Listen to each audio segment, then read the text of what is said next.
Jai Hind, Brigadier Hemant Mahajan welcomes you to a Facebook live program.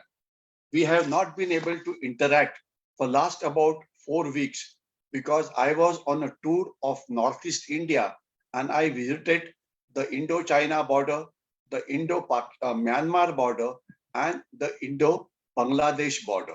And there were a lot of new things which I saw there about which I will talk in the days to come. Today we will talk about the subject is as shown to you on the screen, China's influence operations in India and how do we counter it. China के influence operation यानी कि China अपप्रचार दुष्प्रचार भारत के विरोध में कैसे करता है और उसे हमारा देश और हम कैसे काउंटर करें. Now, before I touch upon the influence operation, let me start off with certain important happenings that have taken place in the country. There was a seminar held in India today in which Chief of Army Staff General Narawane talked about the Chinese threat. He said the Chinese are building bunkers, Chinese are building infrastructure in East Ladakh, and they're deploying their armed forces. And of course, they're all modern weapons are being deployed there. So this will create a problem simply because we also have to deploy our own troops and an accidental clash can take place. He is, of course, right. He is the Chief of Army Staff and whatever he says obviously is very, very right. However, more important is how do we counter it? Why is China doing it? And what we should do as a nation. Now, General Narawane spoke about a physical war. Now, just few days back, to be precise, on 30th of August, the Chinese intruded in an area called Barahoti in Uttarakhand. They were thrown out from there by the Indian Army. Thereafter, 2 days back, there was the news that they had come in the area of Tawang Valley, that is basically in the area of Bumla, where they were surrounded by the Indian soldiers, and we had caught nearly 200 Chinese soldiers. Now, most probably, they would have been sent back. That means in both the places, we had neutralized the Chinese incursion. That's a good thing. Why do Chinese keep on doing it? Simply because their roads have reached borders. Why are we not able to react fast enough? Simply because our roads are still not reached the borders. But the good news is, and I had talked about it on the same page, that infrastructure of ours in Jammu and Kashmir, especially with respect to Ladakh and with respect to China, is being improved drastically. Just 3 or 4 days back, or 7th of October to be precise, there was a news, Shri Nitin Gadkari and General V.K. Singh, who are responsible for infrastructure development in the country, inaugurated a tunnel called the Zojila Tunnel. And Zojila Tunnel is very important because when it's built, it will provide a 12 months route to Kargil and Leh, and armed forces, Indian Army and all security forces will be able to defend Ladakh much better manner. So let us hope it will be done fast. And not only here, there are a lot of tunnels which are being built in J&K. This will improve the movement of army because you are aware that if should a problem come up, then one corps from Mathura is expected to attack the Chinese in this sector. So therefore, they require good roads, they require good communications, etc. Also, Rashtriya Rifle battalions which are there in Kashmir will also move toward the China border. So we have adequate troops there and we should not get worried about the military aspect. Similarly, in the Uttarakhand area, improvements are taking place. And more important, improvements are also taking place in the area of Arunachal Pradesh, where we are building better roads connectivity so that our troop movement from south of Brahmaputra to north of Brahmaputra, etc., can be improved. So as far as the Chinese military aggression is concerned, we should not worry too much. But what is of worry is the non-military aggression, or I have called it as a hybrid war or a gray zone warfare or a unrestricted warfare. For example, if you take a case of last few days only, what has happened? A lot of things have happened. 2 days back, 7 people were killed in Kashmir Valley, Sikhs and Hindus. Why? Because they don't want Hindus and Sikhs in Kashmir Valley. So soft targets, teachers were killed, girls, ladies were killed. So this kind of a killing is started, and this is a new trend, hitting soft targets in Kashmir because the terrorists are scared of facing the Indian army. So they go in for soft targets, but not too many political parties were worried about it. The Jammu and Kashmir political parties, the national level political parties, hardly anybody seemed to be worried about it. Then there was another incident in which a lot of drugs have been caught, and it is going on in the news. A celebrity's son was caught while going for a drug party on a cruise liner. Now, from my point of view, or from nation's point of view, whether a celebrity's son takes drugs or he doesn't get a bail or he gets a bail is not important. What is important is that the evil axis of China, Pakistan, and Taliban are carrying out what is called as narco-terrorism in our country. Narco-terrorism, अफू गांजा चरस का दहशतवाद, ये जो चल रहा है ये ज्यादा खतरनाक है. आपको पता है कि today in Punjab a large number of youth are become drug addicts. Any family in which a youth becomes a drug addict, what happens to that family? That family actually collapses. So drugs are being pumped in Punjab with the help of drones, with the help of smuggling, etc. And our security forces, especially the BSF on the border, is not able to stop it. Now, also, Jammu and Kashmir, you would have heard that Pakistan today, with the help of drones, is trying to pump in again drugs, again, let's say, arms, ammunition on the international border. We need to stop it. We need to stop this drug terrorism or drones which are being used to carry out these kind of activities. Now, today in our metro cities like Mumbai, Delhi, Hyderabad, Chennai, drug terrorism is on a very large scale and Indian youth are being destroyed. So we have to ensure that we have zero tolerance as far as drugs are concerned, and we must, as a society, get together and ensure that this drug terrorism does not destroy our youth in the country, especially in the big cities, especially on the border areas of Kashmir and more important, Punjab, or also in a lot of parts of the Northeast, which have a connecting border with Myanmar, etc. So we have to guard our youth against narco-terrorism. Celebrities' son not getting a bail or getting a bail is not important, as is defeating the evil designs of China, Pakistan, and Taliban. And you would also remember that a few days back, drugs worth 3,000 crores were caught caught in a port. They were being brought in a container.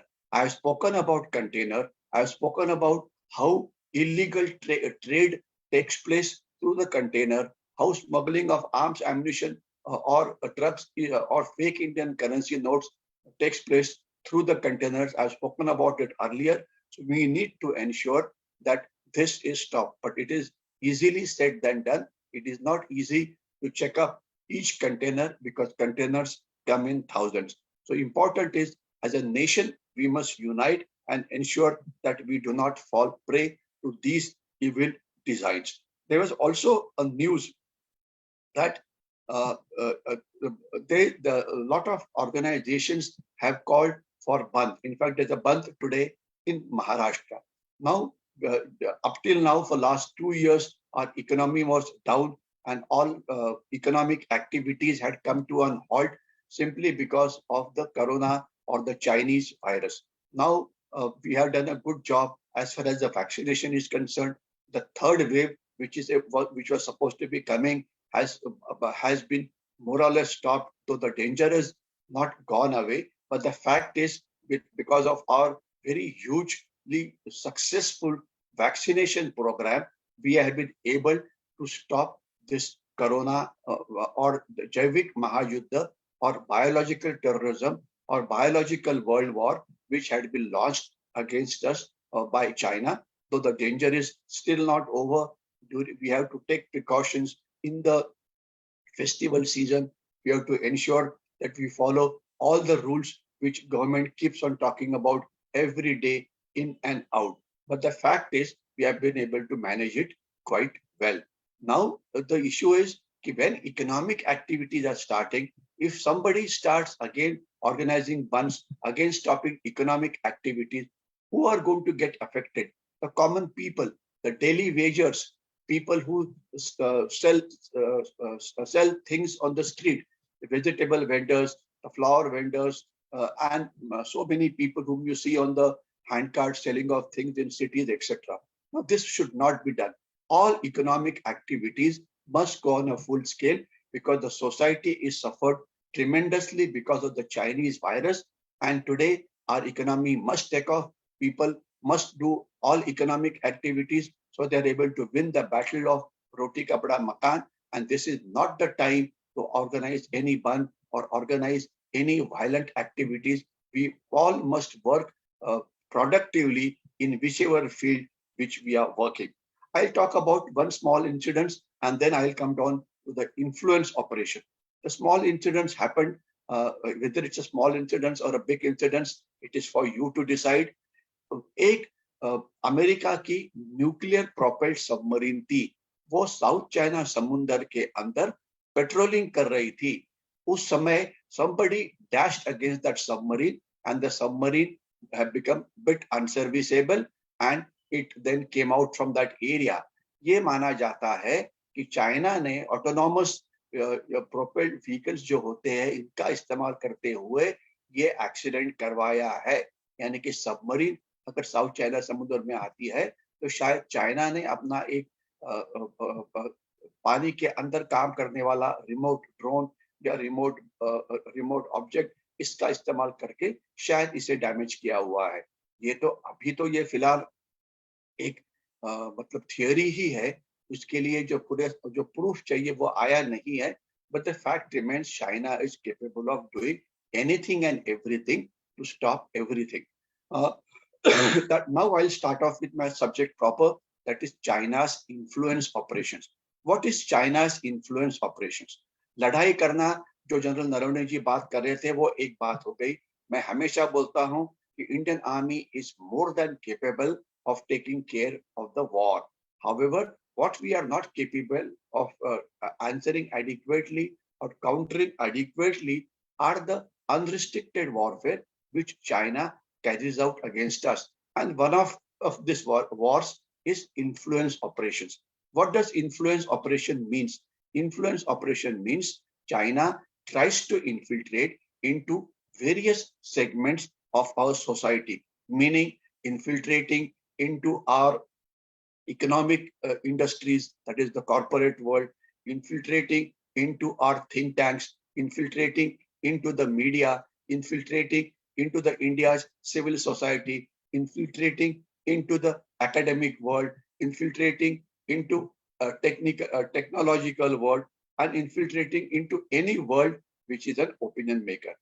Why is this infiltration takes place? What is the purpose? The purpose is twofold or threefold.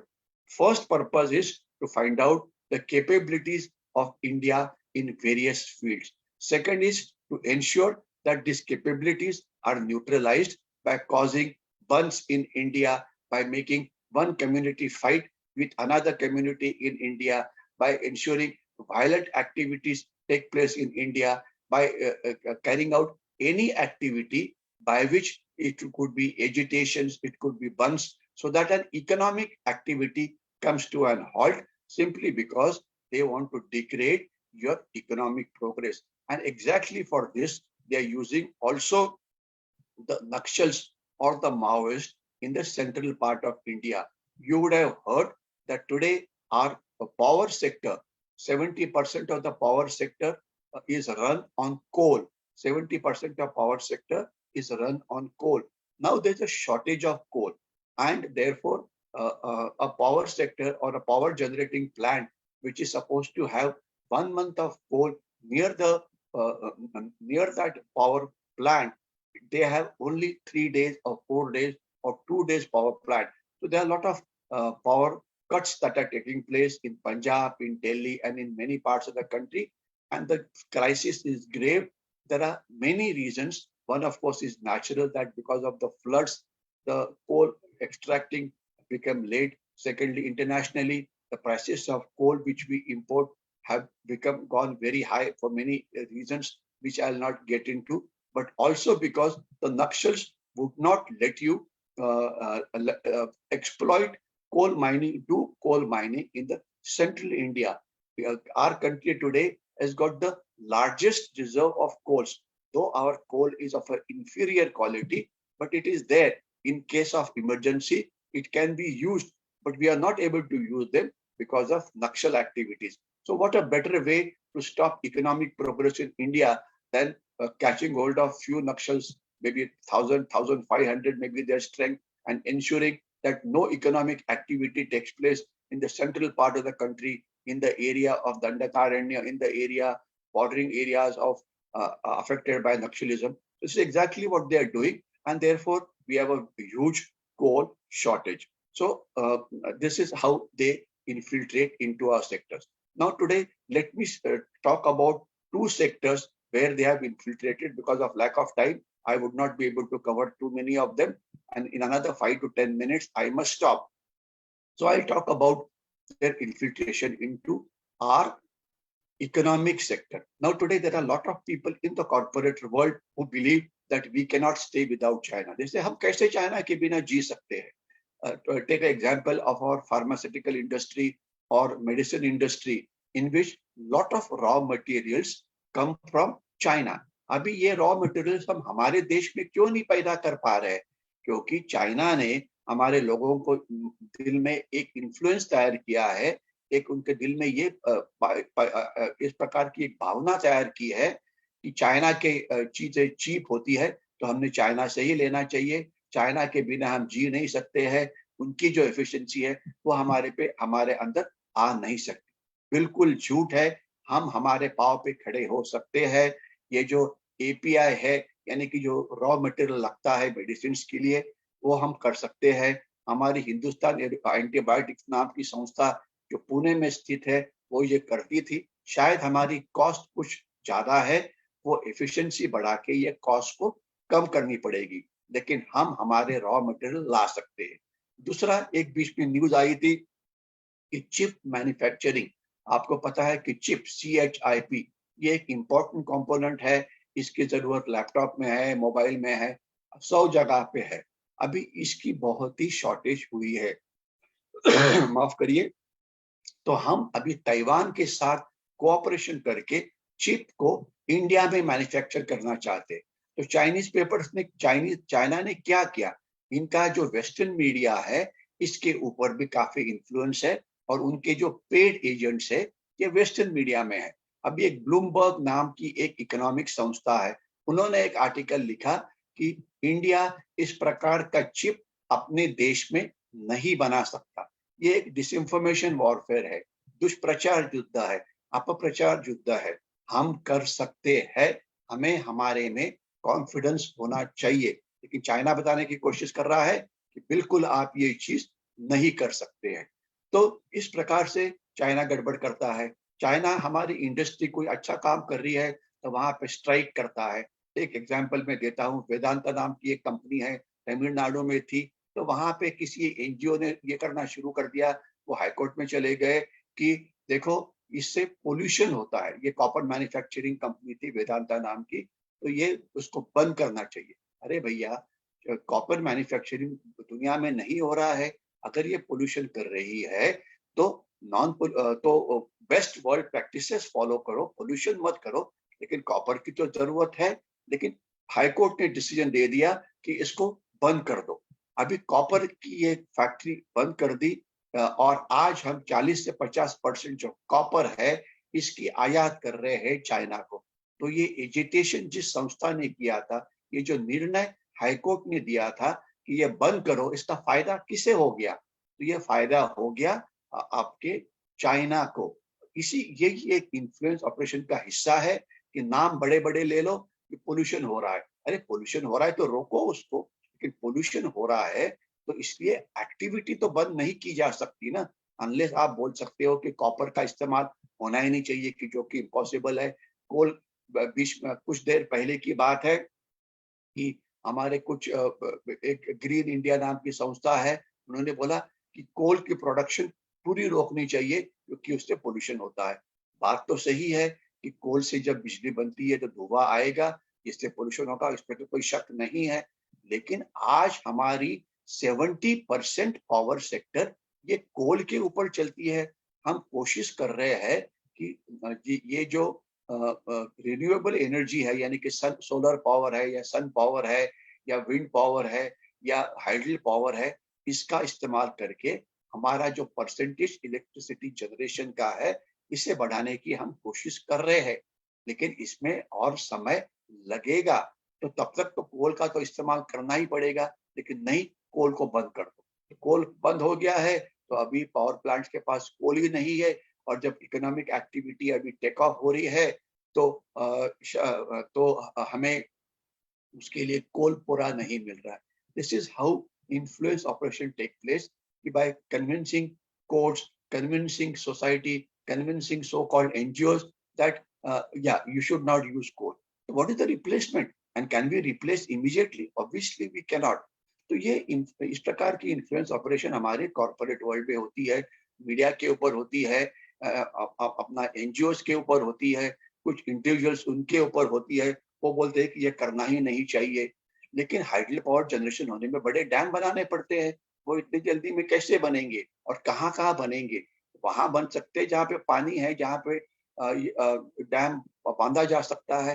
लेकिन अभी dam बांधने के लिए भी अरुणाचल प्रदेश में सुबानसेरी के ऊपर एक डैम बांधा जा रहा है, जहाँ पे हाइडल पावर जनरेट होगी। वहां पर भी लोकल एनजीओज है, वो उसे स्टॉप करने की कोशिश करिए कि नहीं, यहाँ पे पावर ये होना नहीं चाहिए, क्योंकि हमारी जो जमीन है वो पानी के नीचे जा रही है। ये तो बिल्कुल सही बात है कि अगर डैम बांधा जाता है तो कुछ ना कुछ जमीन तो पानी के नीचे जाएगी, कि पानी को रोका जाएगा। लेकिन फिर ये डैम कैसे बनेगा? अगर हर एक बोलता है कि हमारे पास ये होना ही नहीं चाहिए, तो ये कैसे बनेगा? फॉर एग्जाम्पल, मेघालय में मैं गया था। मेघालय में ये बोलते हैं, हम हमारे कुछ इलाके में जो रास्ते कुछ एक्टिविटी जो डेवलपमेंटल एक्टिविटी है वो होने नहीं देंगे। यानी कि हम चाहते थे कि एक रेलवे लाइन बननी चाहिए, समझ लीजिए प्लेन्स ऑफ असम से मेघालय की जो कैपिटल है शिलोंग के लिए, लेकिन उसके लिए लोग तैयार नहीं है, क्योंकि क्या है कि उससे शायद हमारी इकोलॉजी डैमेज हो सकती है। ये थोड़ा बहुत नुकसान तो हो सकता है, लेकिन अगर आप युवकों के लिए जॉब्स क्रिएट करने हैं, युवकों के लिए उद्योग धंधा क्रिएट करना है, तो डेवलपमेंटल एक्टिविटीज तो चलनी ही पड़ेगी। तो अलग अलग कारण ढूंढो, नॉर्थ ईस्ट में ये नहीं होगा, वो नहीं होगा। नॉर्थ ईस्ट में कुछ लोग जो है जैसे कि मिजोरम में, वो बोलते हैं हम टूरिस्ट को यहाँ पे आने नहीं देंगे, हम पर्यटन को यहाँ पे बढ़ने नहीं देंगे। कारण क्या है कि हमारे टूरिस्ट यहाँ पे आएंगे, हमारी लोकल कल्चर के ऊपर असर होगा। अभी बात यह है कि टूरिस्ट आएंगे तो थोड़ा बहुत लोकल कल्चर के ऊपर असर हो जाता है, ये कोई भी मान सकता है, कि इसका मतलब ये थोड़ी है कि लोकल कल्चर डिस्ट्रॉय हो जाएगा। अगर आपको जॉब चाहिए, if you want job, if you want tourism to come, then you have to permit such activities, but they are not ready to do it. And the fact of the matter is, states like Mizoram, 70 to 80% of their budget is given by the central government. मतलब वो वहां पे कोई tax नहीं पे करना चाहता, वहां पे कोई ये नहीं करना चाहता, डेवलपमेंटल एक्टिविटी नहीं होने देना चाहता, क्योंकि क्या है, इनर लाइन परमिट, हम यहाँ पे किसी को भी आने नहीं देंगे। तो ये एक बहुत ही बुरी बात है। There has to be a balance between development. तो ये जो इन्फ्लुएंस ऑपरेशन का इस्तेमाल करते, कि किसी लोकल एनजीओ को भड़का दो, किसी लोकल युवकों को भड़का दो, किसी संस्था को भड़का दो, मीडिया में दुष्प्रचार शुरू करो कि देखिए इससे कितना नुकसान हो रहा है, वगैरह वगैरह। तो ये इन्फ्लुएंस ऑपरेशन बहुत ज्यादा कर रहे हैं चाइनीज हमारे इसके अंदर, और हमारे एनजीओ को भड़काते हैं। मैं आपको एक एग्जाम्पल देना चाहता हूँ कि अभी एक वायलेंट एक्टिविटी हुई यूपी के अंदर, जहाँ पे कुछ लोग मारे गए। उस वायलेंट एक्टिविटी में मैं नहीं जाऊंगा, लेकिन इसके बाद इस्लामिक वर्ल्ड के अंदर, इस्लामिक कंट्रीज के अंदर सोशल मीडिया के ऊपर एक ट्रेंड शुरू हुआ है कि बॉयकॉट इंडियन गुड्स, इंडिया के ऊपर बॉयकॉट डालो, यानी कि कोई भी चीज जो हिंदुस्तान से बाहर के देशों में जाती है, गल्फ कंट्रीज है, ऑर्गेनाइजेशन ऑफ इस्लामिक कमिटी है, ईरान है, सऊदी अरेबिया है, इराक है, बहुत सारे देश है जिनके साथ हमारा ट्रेड है। तो यहाँ पे ट्रेंड शुरू हुआ है सोशल मीडिया के ऊपर। देखो कि आज इंडिया के ऊपर, इंडिया में ये जो माइनॉरिटीज है इनके ऊपर अत्याचार हो रहा है। माइनॉरिटीज को तो सिख जो है उनके ऊपर अत्याचार हो रहा है। तो इंडिया के और उसका उन्होंने प्रूफ क्या दिया, देखो इंडिया की जो पॉलिटिकल पार्टीज है वो इस प्रकार से इसके बारे में बातचीत कर रही है। तो ये सब चीज जो है इससे नुकसान किसका हो रहा है, तो जो नुकसान है वो हमारे देश का हो रहा है। तो इस प्रकार से इन्फ्लुएंस ऑपरेशन जो चाइना हमारे इकोनॉमिक सेक्टर में कर रहा है, तो इसे कैसे हम कंट्रोल करें, मैं इसके ऊपर अभी बात करूंगा। मैं और दो पहले मिसयूज बोलता हूँ। एक तो इन्होंने और एक मिसयूज शुरू किया है कि हर एक कॉर्पोरेट वर्ल्ड में हर एक जो इंडस्ट्री होता है उन्हें एक चीज करनी पड़ती है जिसे बोला जाता है CSR, corporate social responsibility. CSR, corporate social responsibility, यानी कि जो आपका प्रॉफिट होता है उसका 2% प्रॉफिट जो है वो आपने सोसाइटी के डेवलपमेंट के लिए इस्तेमाल करना है। कहाँ इस्तेमाल करना है वो आप कर सकते, जहाँ चाहिए आप कर सकते हैं। तो ये कुछ कॉर्पोरेट वाले क्या कर रहे हैं, वो कुछ ऐसे ऑर्गेनाइजेशंस को पैसा दे रहे हैं जो देश के खिलाफ आंदोलन करते हैं, जो देश के खिलाफ दुष्प्रचार करते हैं, देश के खिलाफ अपप्रचार करते हैं। तो हम जो ये इन्फ्लुएंस ऑपरेशन की बात कर रहे हैं, इसे इंग्लिश में हम साइकोलॉजिकल वॉर बोल सकते हैं, या प्रोपोगंडा वॉर बोल सकते हैं, या हिंदी में अपप्रचार युद्ध बोल सकते हैं, दुष्प्रचार युद्ध बोल सकते हैं, मानसिक युद्ध बोल सकते हैं। लेकिन इरादा बड़ा साफ है।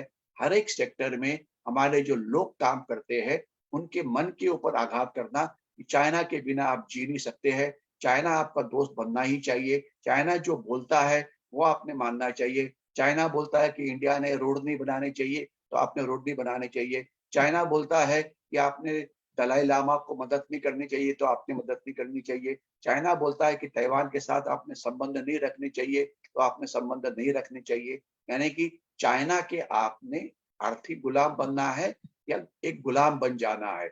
इफ यू आर अ गुलाम of China then they will be very happy. China के वन बेल्ट वन रोड में शामिल होना चाहिए। चाइना जो काम कर रहा है बहुत अच्छा काम कर रहा है।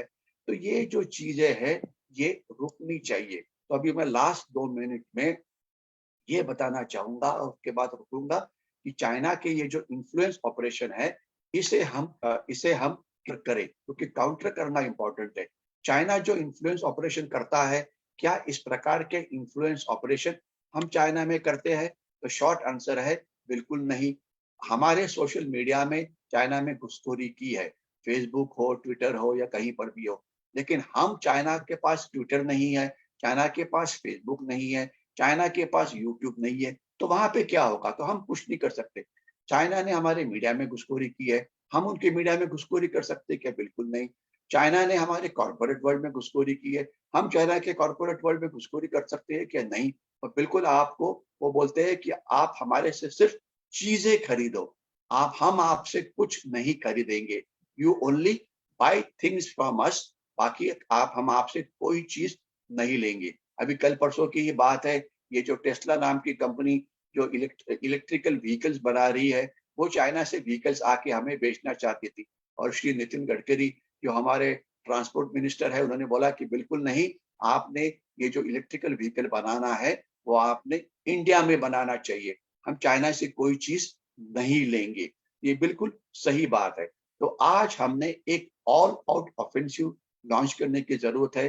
जो चाइना के सपोर्टर्स हमारे कॉर्पोरेट वर्ल्ड में है, हमारे थिंक टैंक में है, हमारे विचार मंचों में है, हमारे न्यूज़पेपर में है, हमारे टीवी चैनल्स पे है, सोशल मीडिया पे है, इनको आइडेंटिफाई करना चाहिए और उनके खिलाफ कार्रवाई करनी चाहिए। लेकिन अनफॉर्चुनेटली आज मेरे ख्याल से ऐसा कोई कायदा नहीं है कि जो इस प्रकार की कार्रवाई को रोक सकता है। हमारे ही लोग अलग अलग न्यूज़पेपर के अंदर न्यूज देते हैं कि इस देश का देश का भट्टा बट रहा है, इसकी इकोनॉमी खराब हो रही है। आपको याद होगा कि जब कोरोना की वेव चल रही थी तो ये कुछ हमारे ऐसे मीडिया में लोग थे जिन्होंने ड्रोन से फोटोग्राफी की और वेस्टर्न मीडिया में दिखा दिया कि भाई इंडिया में लोग बहुत ज्यादा मर रहे हैं कोरोना से। आज अमेरिका में जो लाखों लोग मर रहे हैं उसके बारे में तो कोई हमारे पत्रकार नहीं बोल रहे हैं, हमारे जो लोग हैं टीवी चैनल उसके बारे में बात नहीं कर रही है।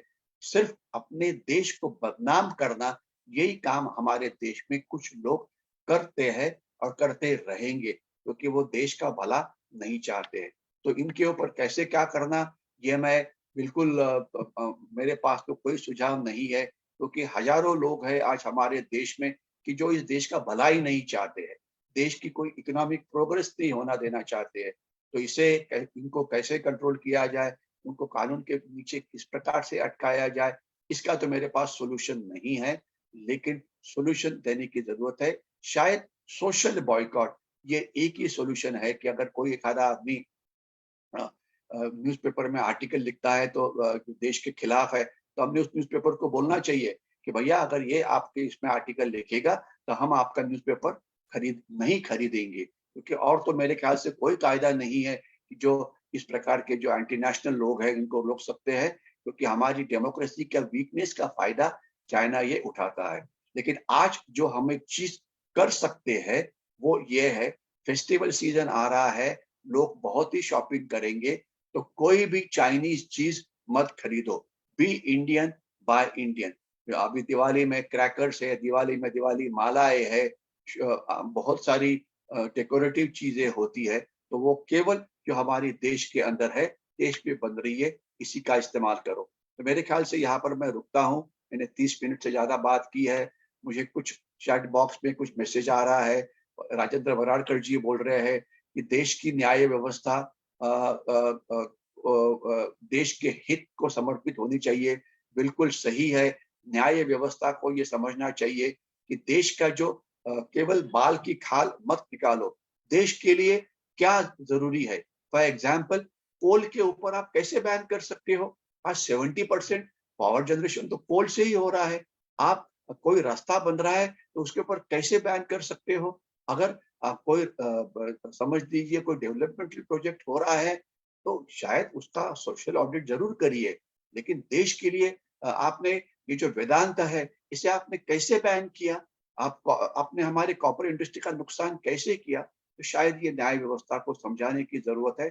कौन समझाएगा मुझे नहीं पता, लेकिन जब तक वो नहीं समझेंगे तब तक देश का नुकसान हो जाएगा। रोहित बामने जी जय हिंद बोल रहे हैं, शेखर तावड़े जी वंदे मातरम बोल रहे हैं, साक्षी अग्रवाल जी जय हिंद बोल रहे हैं। तो चलो मैं यहीं पे अभी रुकने वाला हूँ। आप अभी मैं आपसे इतना ही निवेदन करके कि अगर आपको ये वीडियो अच्छा लगा होगा तो इसे ज्यादा से ज्यादा लोगों के साथ शेयर करिए और उसे जरूर लाइक करिए। यहीं पे मैं रुकता हूँ। जय हिंद।